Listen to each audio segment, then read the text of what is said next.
Y el primero que llega era Figo. Me acuerdo que fui a esperarlo, pues yo iba a todas partes. Figo con las circunstancias que traía. Sí. Y me acuerdo que me dijo, me ha recomendado Antonio, el de seguridad del Barcelona, y yo quiero que seas mi amigo. Y efectivamente, fuimos muy amigos, porque él se apoyó mucho, él enseguida vio que yo era una persona para confiar. Me dijo que después de cómo vino de Barcelona, que quería ir a ver a Guardiola, que había tenido su primera hija.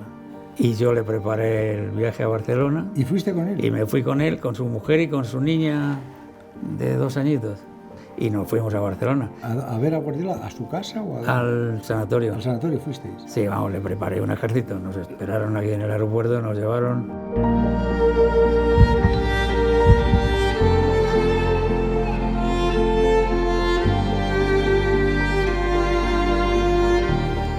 Tú eras un policía nacional de la calle. Inspector jefe del Cuerpo Superior de Policía. Posteriormente se unificaron los cuerpos. Corría el año 1998. Y los ultras tiran la portería del Bernabéu en aquel partido de la Champions contra el Borussia. Borussia Dortmund, semifinales de la Champions. ¿Tú eras socio del Madrid y estabas viendo el partido? Yo y toda mi familia éramos abonados del Madrid antes de llegar yo al Madrid. Y estábamos viendo el partido. ¿Y qué pensaste? Bueno, anterior a esto, todo surge por unas...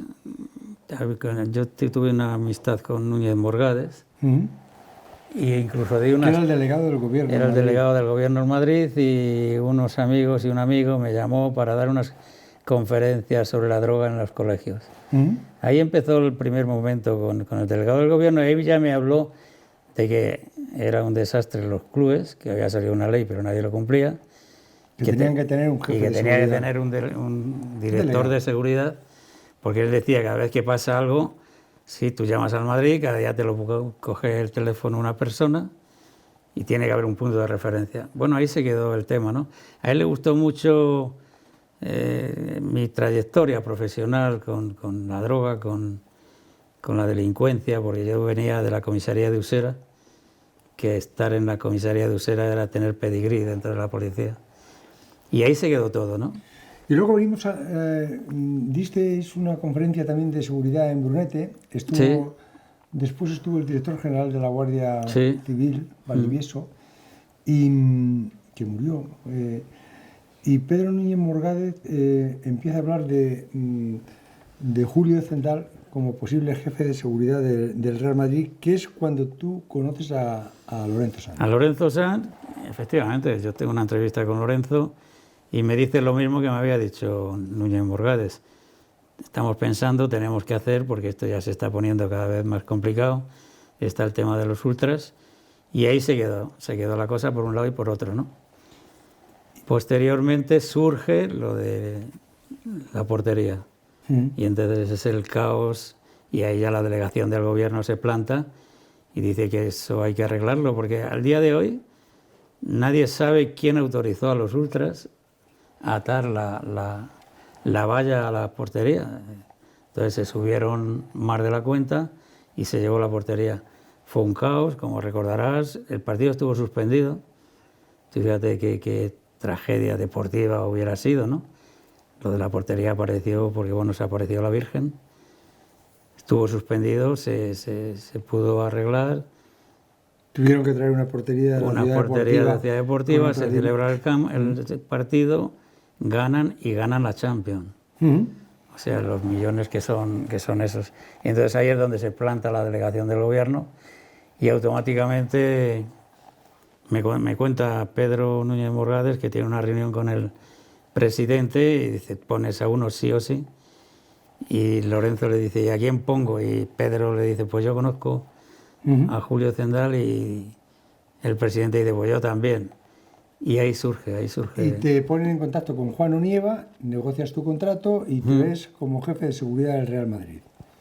¿Cómo es el recibimiento en el vestuario? ¿Quién te presenta a los jugadores? ¿Quién les dice? A ver, lo más grande que le puede pasar a un policía, a una persona del mundo de la seguridad, y encima abonado del Real Madrid, tú y toda tu familia, es llegar al Madrid. Entonces eso yo creo que es el cielo, ¿no? Pero fueron muy difíciles los comienzos, porque ahí llega una figura que no existe en ningún club. El Barcelona tenía un policía nacional que, bueno, tenía otras funciones, pero bueno, un poquito había. Y entonces tú llegas a un vestuario lleno de jugadores crack y eres un policía que llegas allí. Entonces eso un poco... ¿Podías pasar al vestuario?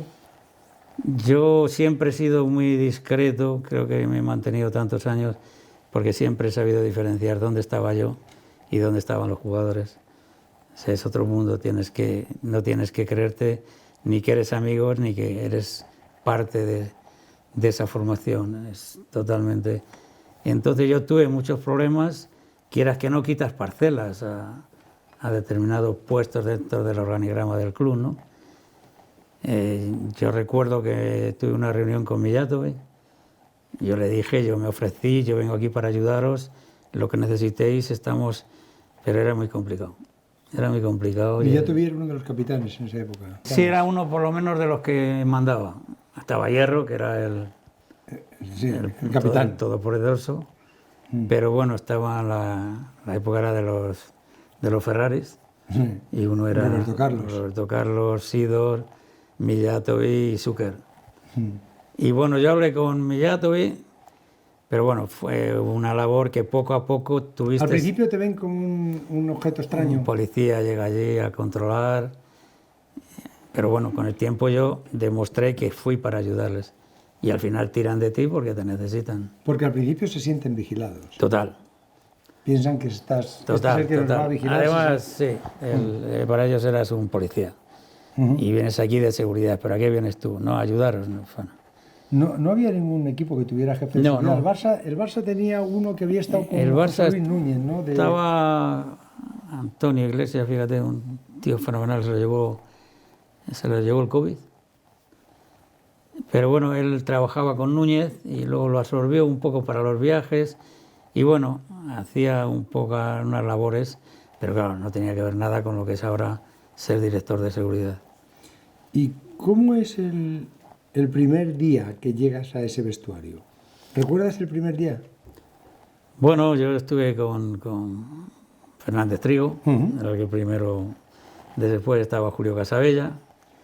En Madrid yo me di cuenta enseguida que tenías que ir bordeando y sobre todo, y hubo gente que me ayudó, por ejemplo Casabella, Luis Garcés, Julito, esto es complicado, poco a poco, tú tranquilo. Yo enseguida me di cuenta cómo funcionaba todo. La seguridad privada la manejaba un integrante de la propia empresa de seguridad privada, eso no puede ser. Ese presupuesto, ¿quién lo haces tú? Tú que eres el que vas a darlo. Pero bueno, fue a través de mucho tiempo, sobre todo siendo muy prudente. Y era el Madrid de los Galácticos, porque en esos momentos es cuando llega Florentino. ¿Cambia mucho las cosas cuando llega Florentino? Bueno, yo estoy con Lorenzo Sanz 2 años y al llegar Florentino yo pienso que me voy. Por lógica, Florentino, que era un hombre que tenía una empresa de seguridad privada. En esos 2 años, la empresa que él participaba o era partícipe de esa empresa se la había cambiado ya, porque no funcionaba. Entonces había una empresa nueva, viene Florentino, y yo recuerdo que a través de un amigo hablé con Florentino Pérez, lo recuerdo perfectamente, y le dije, bueno, me imagino que usted traerá a su gente, y me contó, yo nunca cambio a nadie hasta no saber si funciona o no funciona, y todo el que funcione no lo voy a echar de Madrid. Yo recuerdo que me dijo eso. ¿Y te quedaste? Y me quedé. Yo creo que se entró por las circunstancias que se dan, pero luego lo difícil es estar 24 años. 24 años. ¿Y cómo es ese Madrid de los Galácticos en el que el primero que llega es Figo? Sí, el primero que llega es Figo y recuerdo... A ver, yo entonces estaba yo solo. Ahora en el departamento de seguridad hay 9 o 10 personas. Ahora eso ya va solo, eso va ya por inercia. En todos los clubes hay un departamento de seguridad que con llamar ya te pones en contacto, ya sabes cómo vas, te reciben, te ayudan. Pero entonces yo estaba solo, yo tenía que hacer los viajes, tenía que esperarlos en el aeropuerto, en el hotel, y el primero que llegara era Figo. Me acuerdo que fui a esperarlo, pues yo iba a todas partes. Figo con las circunstancias que traía. Sí. Y me acuerdo que me dijo, me ha recomendado Antonio, el de seguridad del Barcelona, y yo quiero que seas mi amigo. Y efectivamente fuimos muy amigos, porque él se apoyó mucho, él enseguida vio que yo era una persona para confiar. Yo creo que en este mundo lo que tienes que demostrar es que la gente confía en ti, ¿no? Me acuerdo que a los pocos meses Figo me dijo que después de cómo vino de Barcelona, que quería ir a ver a Guardiola, que había tenido su primera hija. Esa chavalita que ahora es modelo. Sí. Y yo le preparé el viaje a Barcelona. ¿Y fuiste con él? Y me fui con él, con su mujer y con su niña de 2 añitos. Con su mujer, que era encantadora, y Figo, y nos fuimos a Barcelona. ¿A ver a Guardiola a su casa o al sanatorio? ¿Al sanatorio fuisteis? Sí, vamos, le preparé un ejército. Nos esperaron aquí en el aeropuerto, nos llevaron. ¿Os conoció gente en Barcelona? Hubo gente, pero bueno, la gente el individuo no es peligroso, lo que es peligroso es la masa, ¿no? Pero algunos sí, bueno, algún gesto hubo. Y después fuimos a su casa. Tenía casa en Barcelona, claro, y me regaló una camiseta sin pedírsela, dedicada. La tengo, claro. ¿Una camiseta del Barça, entiendo? No, de Portugal. De Portugal. Tengo 300 y pico camisetas. ¿300 y pico? Sí. No son tan valiosas como las tuyas. No, sí, seguramente. Pero alguna de Ronaldo hay curiosa. Sí, y fuisteis a su casa y luego otra vez ya para acá. Y luego ya nos venimos para aquí, él lo agradeció mucho, salió todo bien. Después el segundo que viene es Zidane. Sí, he tenido buena relación con todos, ¿eh? O sea, no he tenido... Sí, pero la llegada de Zidane... Zidane siempre ha sido discreto hasta para eso, ¿no? Su llegada también fue más discreta, más Zidane. Sí. Recuerdo mucho más, por ejemplo, cuando llegó Ronaldo. Ronaldo fue el tercero, que viene después. Ronaldo llega y... Sí, un ejército de motos... Había un comandante de la Guardia Civil, de jefe del aeropuerto de Barajas, Mariano, que resultó luego ser el padre de Nanín. Sí. Nanín. Sí. Este era en la época de Ramón Calderón. Y entonces dicen de ir a comer a Casa Araceli, en Guadalix de la Sierra. En Guadalix de la Sierra, y nos puso un ejército. Sí. Nos puso un ejército de motos, nos llevó que hasta Ronaldo alucinó, ¿no? Venía con el que fue presidente del Barça. ¿Con Sandro Rosell? Sandro Rosell, sí. Porque Rosell era el que estaba con su marca comercial. Sí. ¿Y vino Sandro Rosell con...? Sí. Vino a comer también. Sí. Y fuimos a comer, bueno... Después hubo una intervención parlamentaria quejándose una integrante de por qué se había utilizado la Guardia Civil. Ajá. Pero bueno, una cosa de seguridad también. Pasa que, bueno, se llegó hasta Guadalix de la Sierra. Todo esto salió luego en prensa, por eso lo cuento. Luego vino, fue Owen, ¿no? Sí, Owen. Pero Owen había sido Balón de Oro, pero... No. Pero sobre todo Beckham. No tuvo.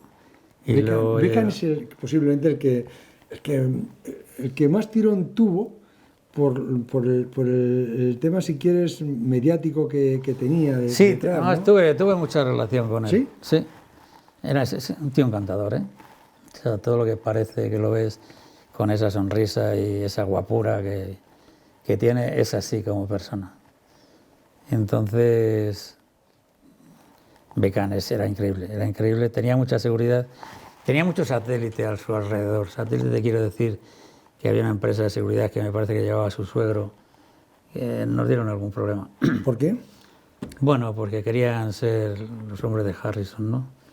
Entonces hubo que controlar un poco, pero bueno, tío encantador, nunca molestaba, Tuve una anécdota que estábamos yo creo que fue en Tokio, y un día me dice que quería salir. Bueno, en Tokio y China fue algo increíble en las pretemporadas, ¿no? O sea, de ver 3.000 personas en la puerta durmiendo en el suelo, por si salían, o sea, era una cosa... 3.000 personas Sí, en la puerta. toda la plaza llena, y toda la noche. Y entonces Beckham dice un día que quiere ir de compras, que ha quedado con el dueño de Louis Vuitton. Entonces, bueno, lo organizamos, salimos por una puerta de atrás, fuimos el conductor, él y yo. ¿Él se ponía un gorro o algo? Bueno, allí se ponía siempre una gorrita, entonces fuimos a Louis Vuitton, nos estaba esperando el dueño. Los almacenes de Louis Vuitton de lujo eran, pues no sé, imagínate el Corte Inglés, ¿no? Lo cerraron para esperar a David Beckham. Entonces todos los empleados en fila india nos esperaron y allí entramos. Entonces fuimos a la planta porque quería zapatillas. Él quería zapatillas deportivas.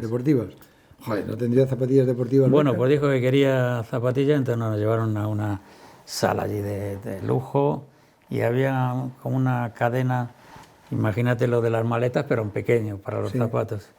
Se compró 19 pares, ¿eh? 19 pares. 19, empezaron a pasar. ¿Todos para él o compró alguno para Victoria o para sus hijas o algo? No, eran todos de él. Todos. Eran todos de él.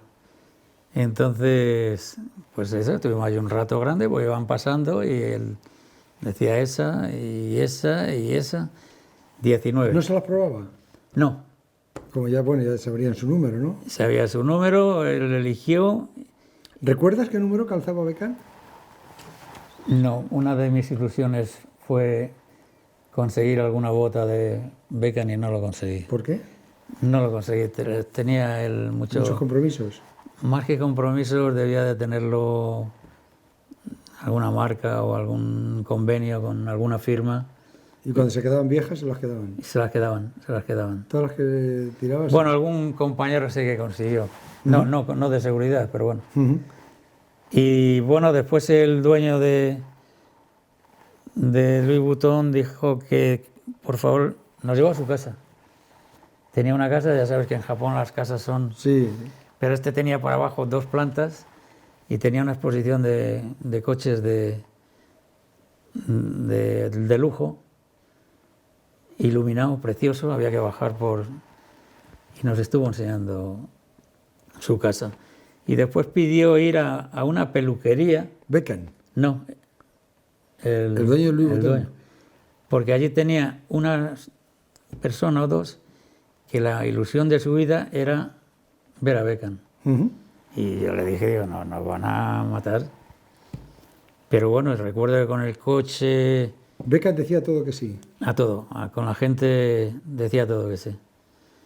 Con el coche llegamos cerca de la puerta y nada, era solo asomarse.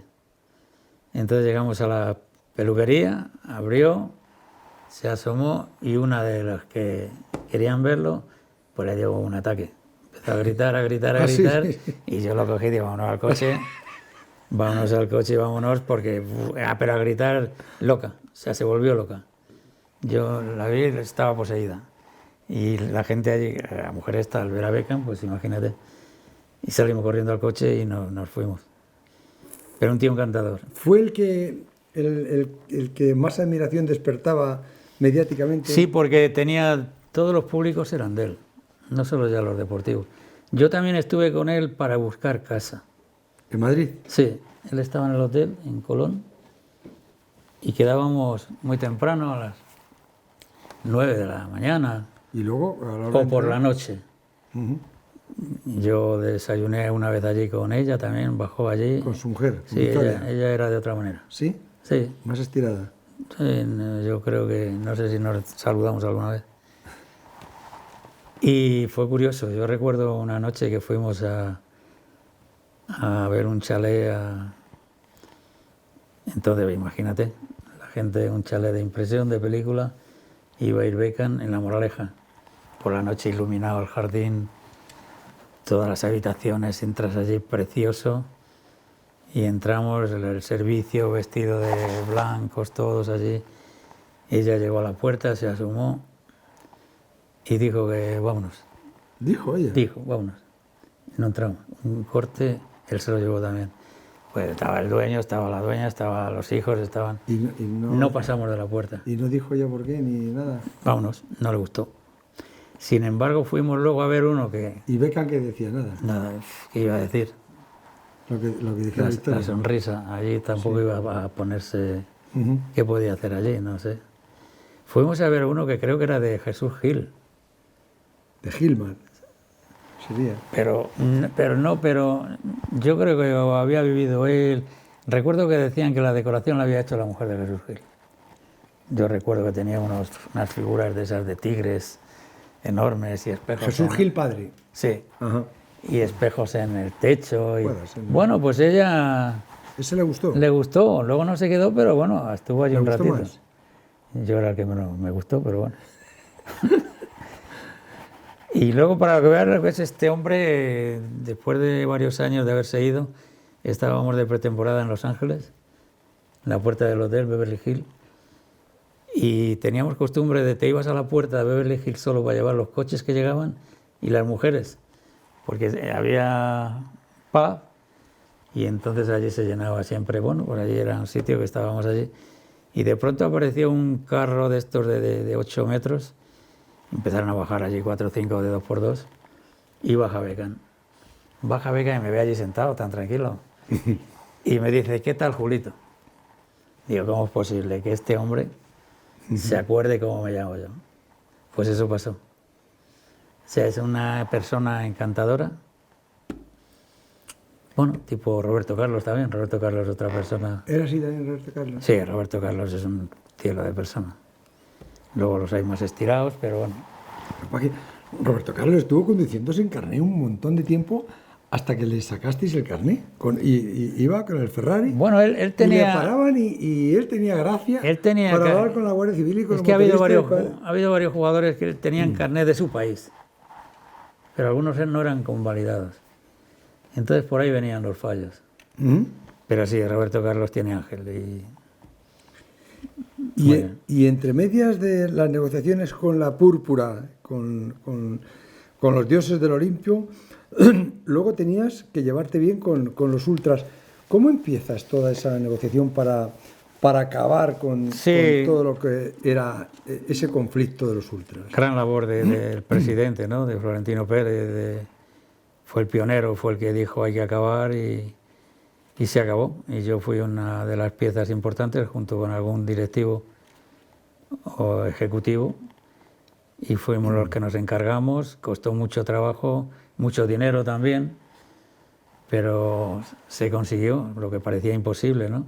Se empezaron a controlar dentro del estadio y en los viajes. ¿Qué papel juega Ochaíta? El líder de los ultras en esa época era Ochaíta. Era Ochaíta, pero y el Cadenas, el célebre Cadenas, que era abogado, que no era tan... Sí, era abogado y casado, me parece que casado también con una abogada, ¿eh? Ochaíta lo sigo viendo, ¿eh? ¿Sí? Sí, seguimos viéndonos. ¿Qué edad tendrá Ochaíta ya? 60, anda por los 60, tiene ya 3 crías y bueno, él, como él dice, se ha reciclado, ya es bueno. Es lo que... Pero además es un tío primitivo muy bueno, muy buena persona. No tiene antecedentes penales, ¿qué te parece? Tú fíjate, los célebres Ochaíta tienen antecedentes policiales, pero no penales. ¿Policiales cuáles son los antecedentes? Bueno, pues ya es que ha estado detenido, pero luego no ha entrado en prisión, no ha sido condenado, sentencia firme, no... Y bueno, en aquella época sí era el que mandaba y Cadenas. Al final también se autodestruyen el grupo ellos solos, ¿eh? Aparece el famoso niño y por el tema de dinero, pues manejaban dinero y por egos y por querer manejar ese dinero se destruyen también ellos. Pero ¿cómo se negocia? ¿Cómo empiezas a hablar con ellos yo para hablo, decirles, mirad, te olvidaron la violencia? No, tenemos reuniones, todo legal, o sea, no se oculta nada. Yo recuerdo que se organizaban reuniones con el grupo y con los que quisieran ir. Se les dicen que esto se ha acabado. Pero ¿qué exigencias podían plantear ellos para decir a mí o me dan bueno, ustedes pues entradas o la lío? Por ejemplo, me acuerdo que decían que ellos querían seguir sacando bengalas. ¿Cómo van a sacar bengalas si está la UEFA? Y está prohibido. Está prohibido. Bueno, pero en Italia en algunas cosas tenían sus razones, ¿no? En Italia estaba permitido, no se seguirá, el sacar bengalas hasta que empiece el partido. De hecho, en el estadio de la Roma, si te das cuenta, sí, no, sí, yo he visto... Sí. Hay un camión de bomberos antes de empezar el partido para las bengalas. Entonces, bueno, aquí dijimos que la legislación española no lo permitía, eso, sí. y el club se portó muy bien porque decía, el que se quiera reciclar se puede abonar, se les puede ayudar o integrarse en la grada de animación. Muchos lo hicieron, muchos están, otros dijeron que no, otros cogieron 2 abonos y se fueron a su tema y así se ha hecho. Pero te repito lo de antes, el peligro es la masa. Si tú los distribuyes, se quita ese peligro. Hombre, también esto conlleva mucho, ¿no? Tener una relación muy buena con la policía, que se portó muy bien siempre, ayudó muchísimo. Entonces, estar coordinados con todas las policías, con todos los desplazamientos y quitarle la fuerza y no dar entrada. Porque ahora mismo hay clubes que yo creo que siguen dando entradas, ¿no? Porque yo veo que hay sorteos en algunos campos, siempre les tocan a los mismos. Sí, pero yo lo que pienso es que... Yo pienso que hay todavía 2 o 3 equipos que puede haber problemas gordos. ¿Que te llama la atención? Sí, total. 2 seguro. ¿Cuáles? No, es que... No quieres darlos. No quiero darlos porque además los directores de seguridad se llevan muy bien conmigo. No, pero yo creo que los ultras violentos fueron, o pueden ser, un cáncer que se puede cargar el fútbol, porque lo peor que hay es ir a un espectáculo donde tú no puedas ir con seguridad, no puedas ir con tu hijo de la mano, porque te lo agredan, porque lleve una camiseta del equipo contrario, una solemne estupidez, porque si no hay equipo contrario no hay espectáculo. Pero es que ayer, ¿sabes una cosa? Que ya no voy al fútbol, ya no me gusta ir al fútbol. Son épocas, se pasan, ahora estoy fenomenal y no necesito. Lo disfrutas quizá más en televisión porque... Y en televisión si la cosa va bien, si la cosa va mal, lo apago. Lo apago.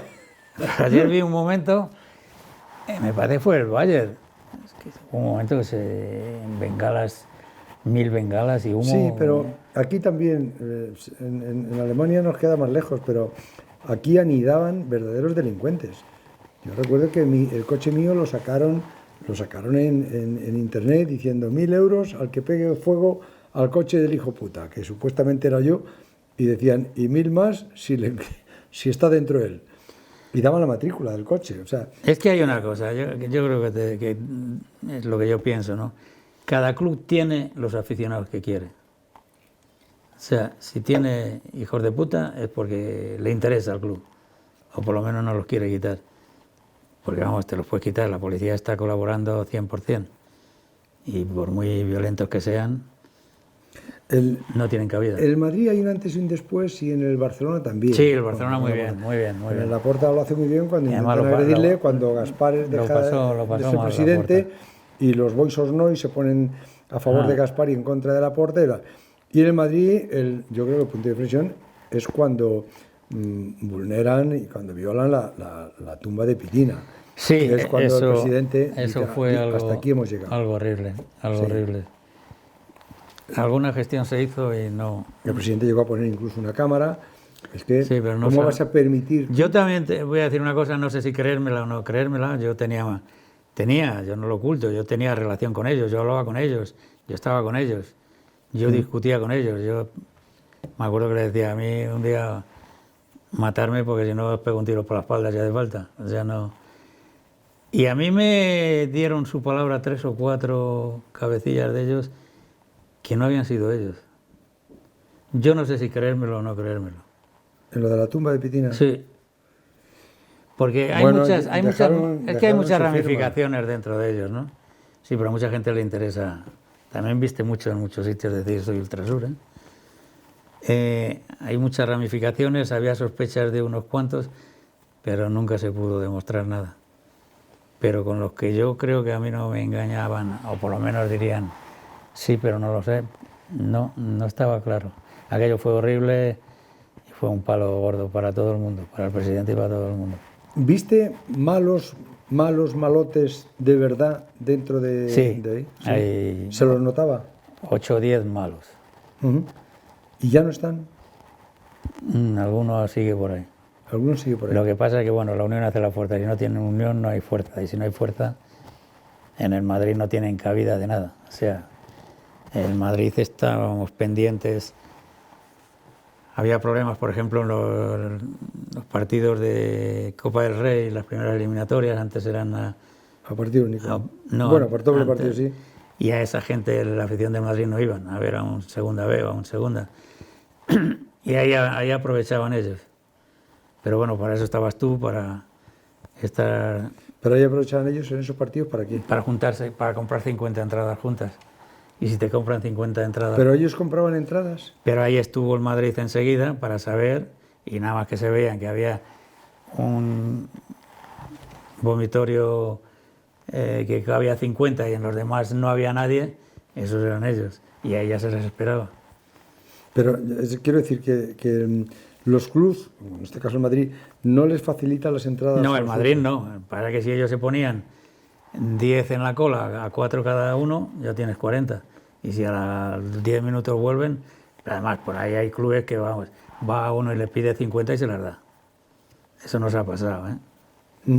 Sí, en otros clubes cuando va al Madrid es cuando hacen caja y no van a despreciar 50 entradas. No, yo he pensado siempre que los clubes han facilitado las entradas a los ultras. Antaño sí, antaño facilitar, sí, le facilitabas, bueno, eran otros tiempos. Cuando viajaban fuera. Viajaban fuera y se suponía que animaban al equipo y que el equipo se sentía arropado y entonces...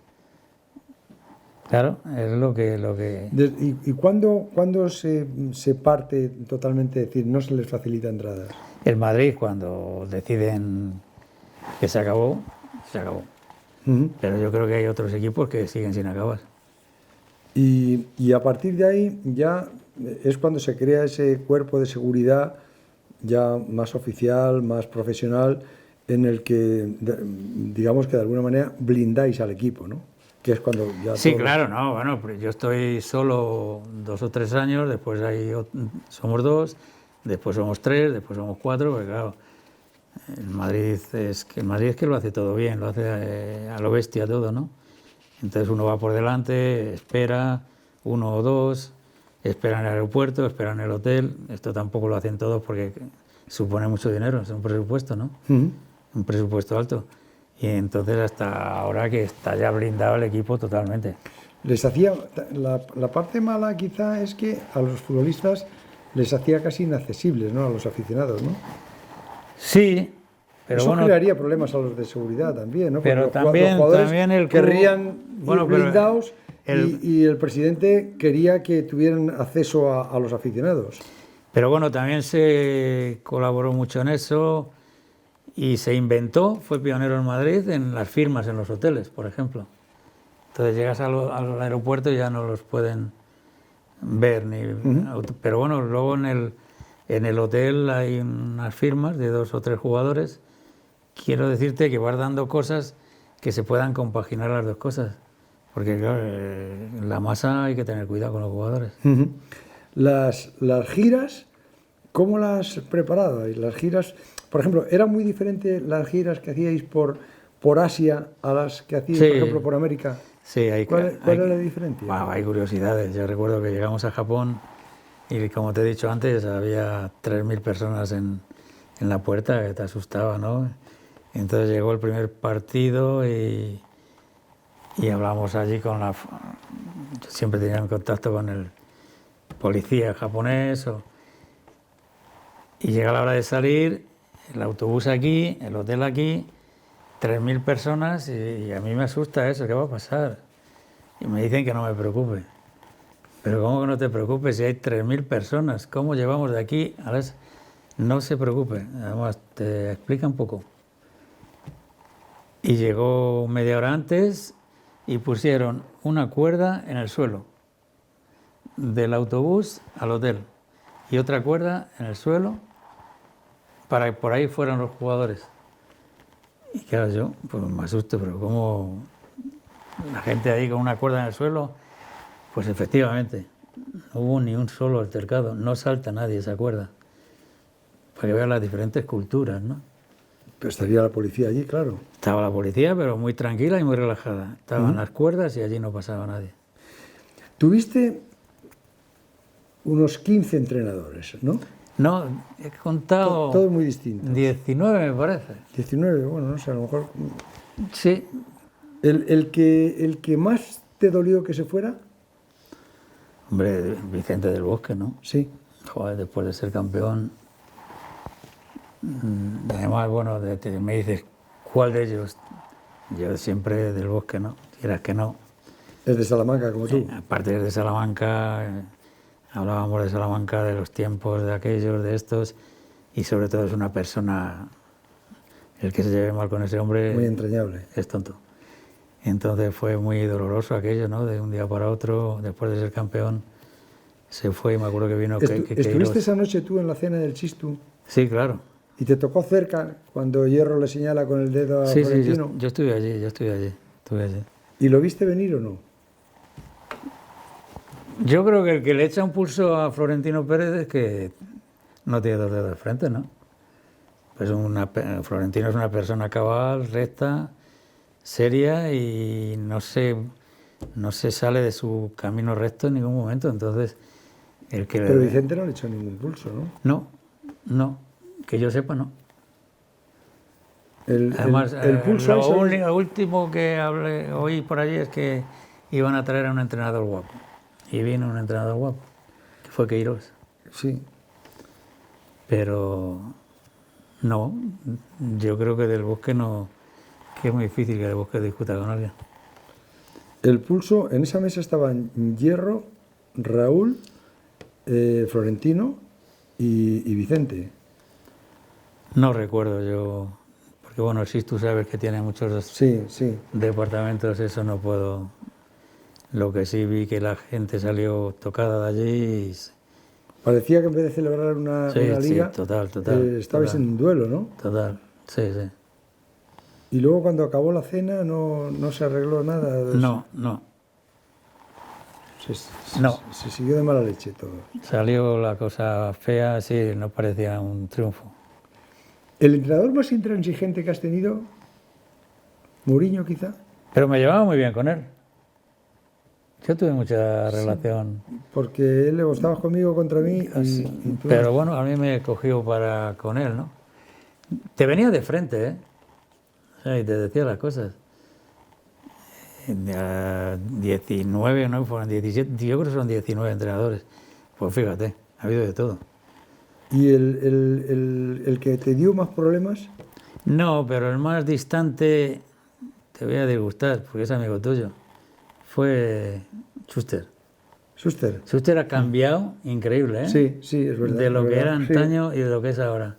Ahora cuando hemos estado con él, una persona normal, amable, entonces... Bueno, posiblemente porque Schuster conoce mucho a los futbolistas y... No, pero era muy duro, ¿eh? Era de cruzarte en el pasillo con él y no decirte ni hola, ¿eh? Sí.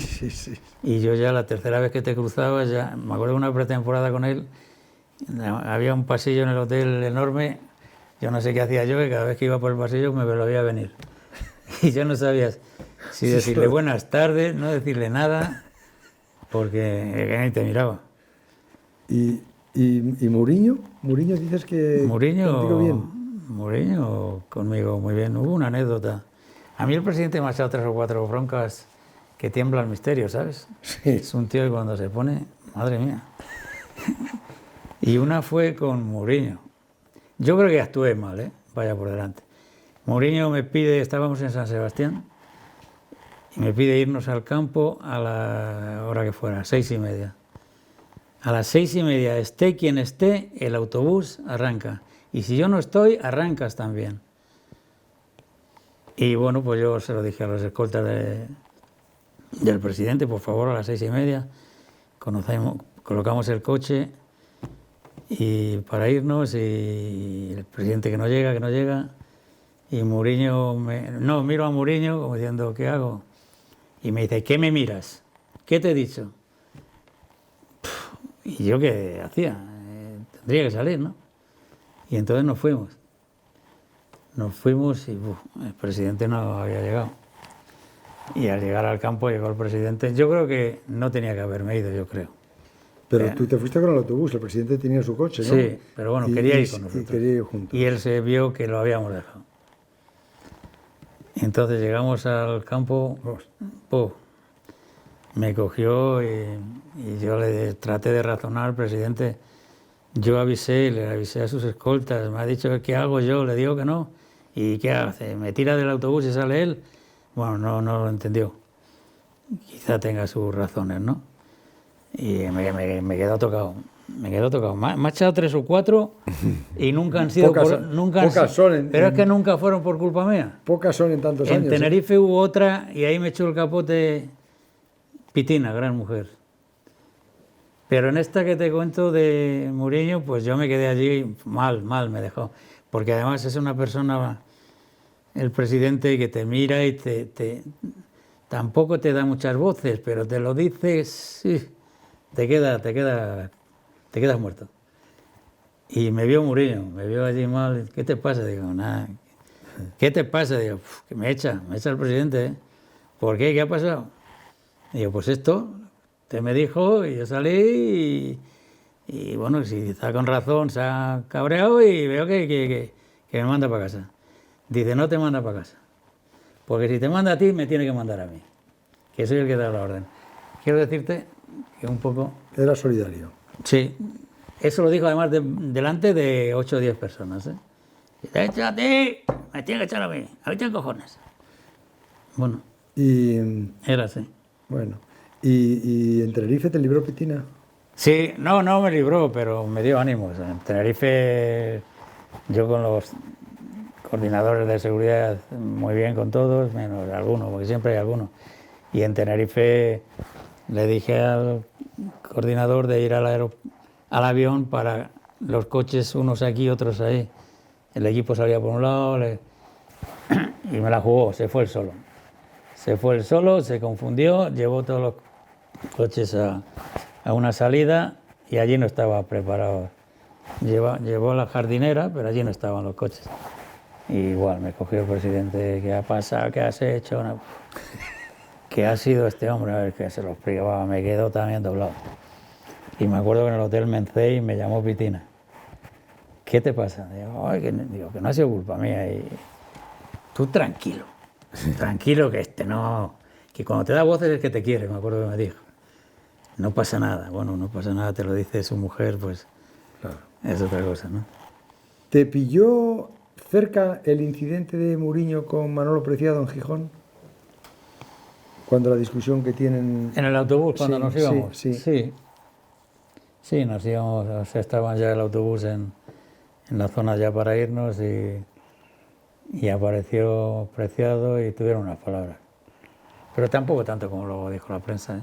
¿No? No, un intercambio allí pero yo no vi lo que luego se publicó. Fue peor lo del campo de Levante con Ballesteros cuando le cogió. Sí. Ballesteros le llegó a coger de la solapa a Muriño, ¿no? Esa fue, ¿no? Se volvió loco, pero allí se liaron todos. Ballesteros también se llevó alguna. ¿Sí? Con todo lo grande que era, sí.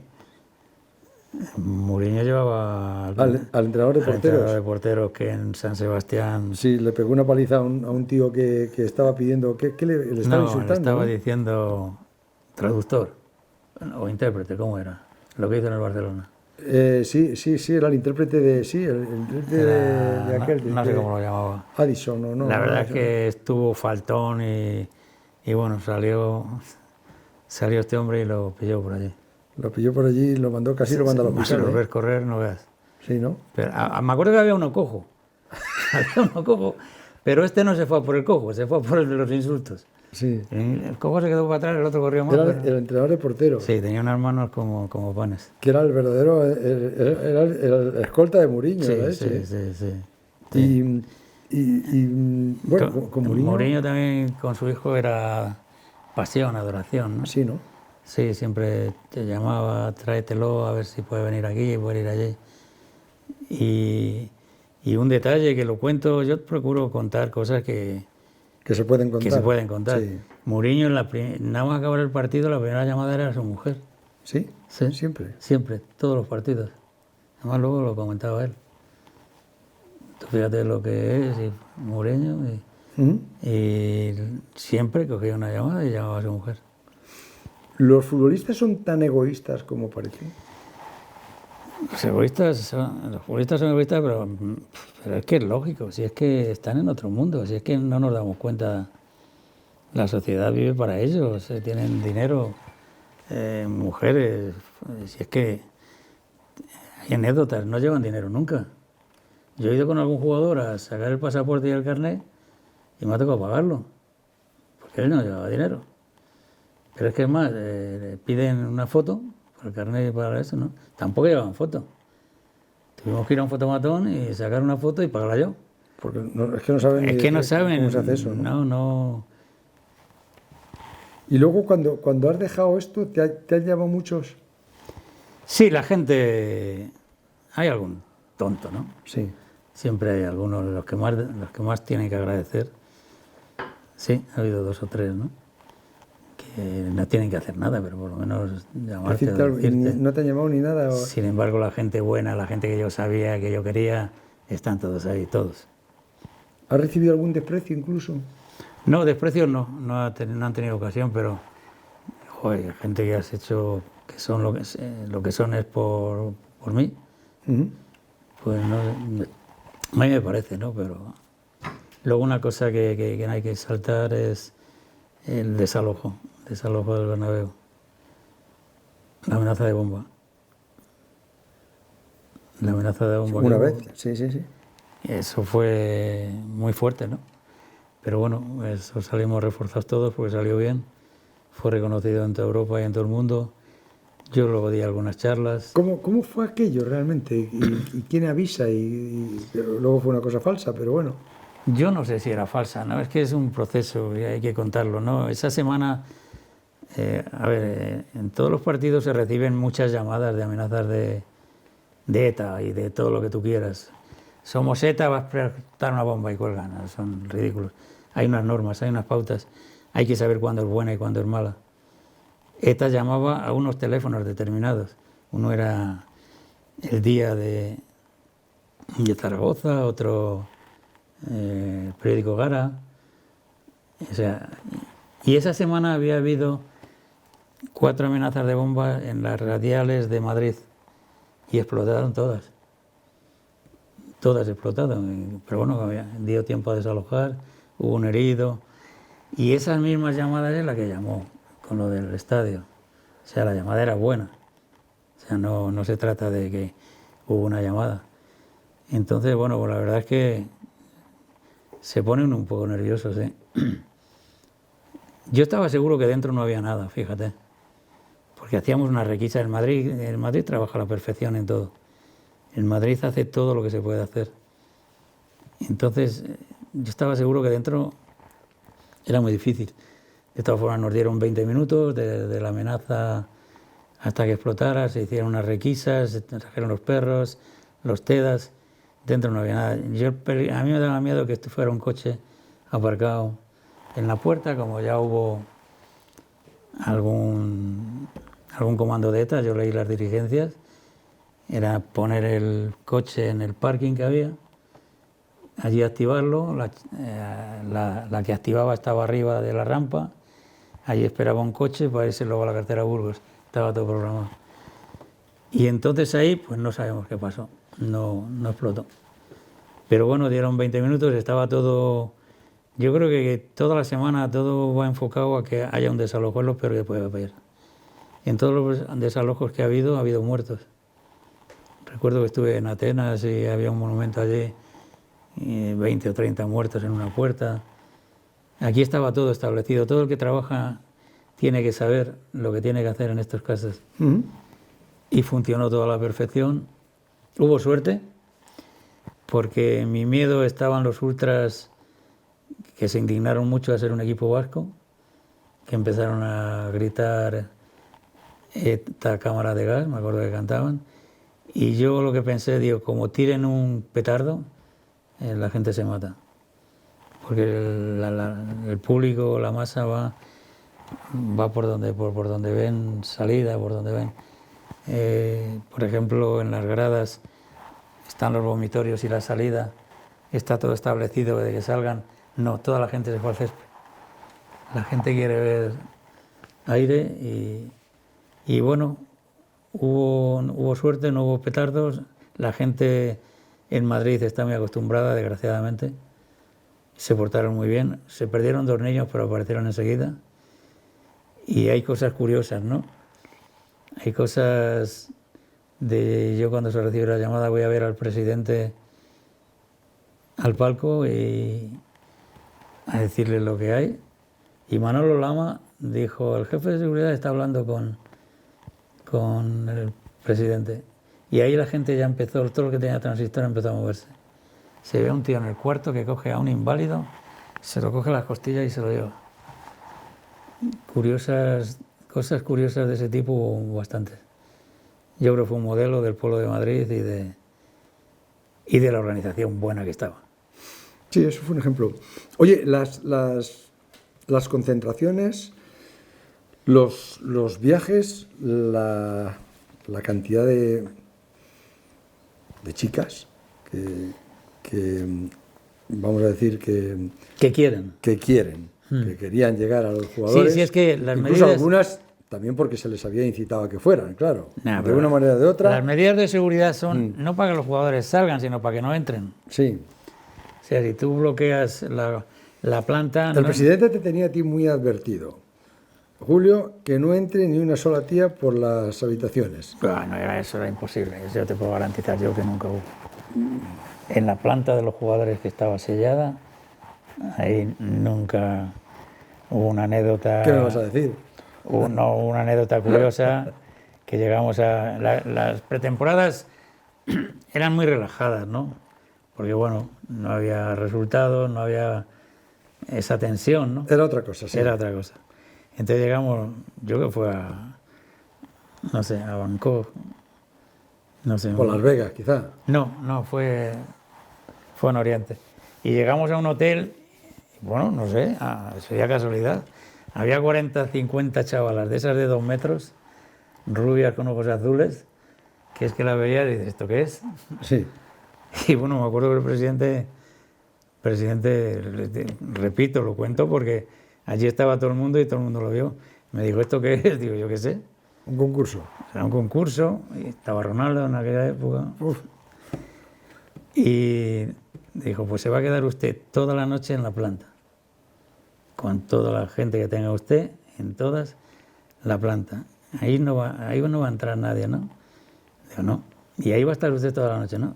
Toda la noche. Y bajó 2 veces, ¿eh? Bajó a ver si estábamos. Y allí no hubo ni una, vamos. Algún jugador se asomaba. ¿Qué hacéis aquí? Bueno, aquí, pasando la noche, que está muy a gusto aquí en una silla. Sí, pero yo pienso que un altercado muy fuerte, que también se salió en la prensa y hubo 2 empleados que los echaron del Madrid, claro, en Vitoria. ¿Ha sido muy diferente la generación de los galácticos, de Figo, de Zidane, de Ronaldo, Beckham, Raúl, con la que vino después cuando llega Cristiano, Kaká, Benzema, Modric, todos estos? Sí, yo creo que son diferentes. ¿Por qué? No sé, yo creo que lo que más marca las diferencias son los grupos de españoles que haya. Yo recuerdo que en los galácticos, pero también había un grupo muy bueno de españoles, ¿no? que hacían unión, que estaba Morientes, estaba Caranca, Raúl. Estaba Raúl, estaba Helguera.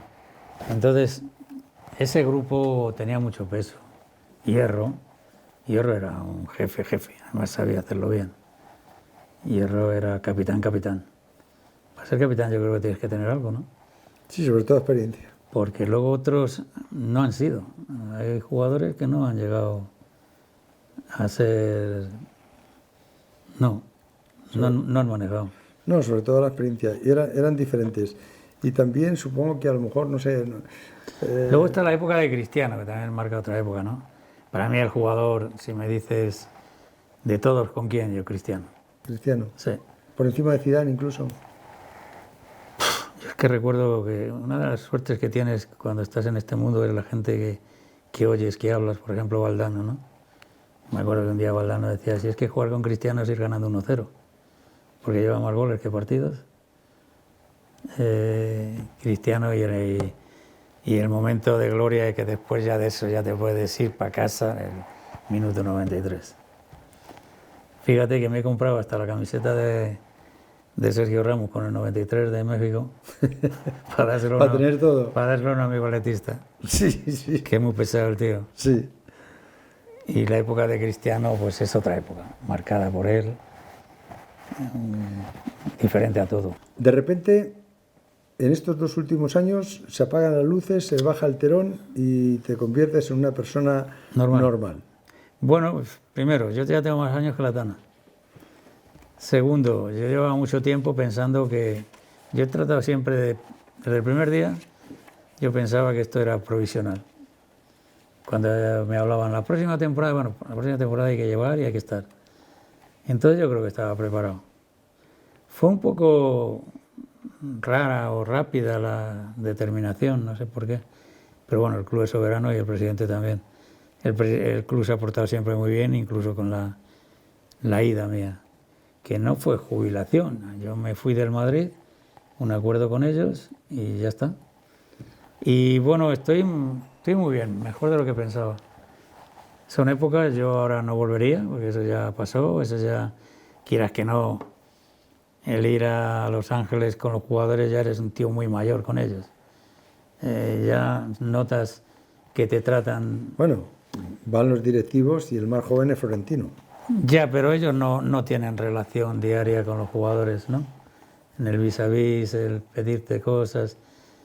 Quiero decirte que, bueno, son épocas, ahora estoy bien, rodeado de gente que no da problemas y viviendo. ¿Has vuelto a un campo de fútbol? Creo que he ido a 2 partidos desde que me fui. Y... No aguanto ya ir al fútbol. No me merece la pena. ¿Ves el fútbol en casa? Tampoco todos. Ahora cuando... Si la cosa pinta bien y después si ha ganado, a lo mejor lo veo repetido. Siempre has sido un poco lobo solitario. Sí. ¿El silencio ahora se te hace más espeso? Me gusta el silencio y la soledad. ¿Y la soledad ahora se hace...? Ya no me gusta el folclore aquel. Te iba a preguntar si la soledad ahora se hace más relajante o la soledad se hace deprimente. No, yo totalmente relajante. También es porque es una soledad que la quieres, pero que si quieres no la tienes. Entonces no es que estés solo, es que te apetece estar. Pero te repito, hay personas a mi alrededor que me transmiten tranquilidad. Doy conferencias de vez en cuando, lo cual mi Salamanca, la universidad, he estado 3 veces. Di una de Alessandro, que yo decía, ya verás, este argentino... Oh. Bueno, pues no, bien. Conoces a gente, como te he dicho antes, muy interesante. Segurola, Valdano. Yo oír a esta gente, Di Stéfano, oírlo hablar, es que ha sido una suerte todo lo que he tenido. ¿Y los recuerdos escuecen o se disfrutan? Yo creo que se disfrutan. Hay una cosa mala, negativa, que es que ves que la vida va muy deprisa. Y ya ves a mucha gente que se está quedando en el camino, ¿no? Más joven, o enfermedades, o accidentes, o muertes. Pero bueno, hay que disfrutarlo. ¿Te consideras un hombre de suerte? Mucha. Gracias a algunos amigos buenos que he tenido. Yo también tuve suerte en conocerte. Tú sabes que creo que soy, no el más importante, pero el más fiel amigo que tienes. Pongamos una X. Gracias, amigo.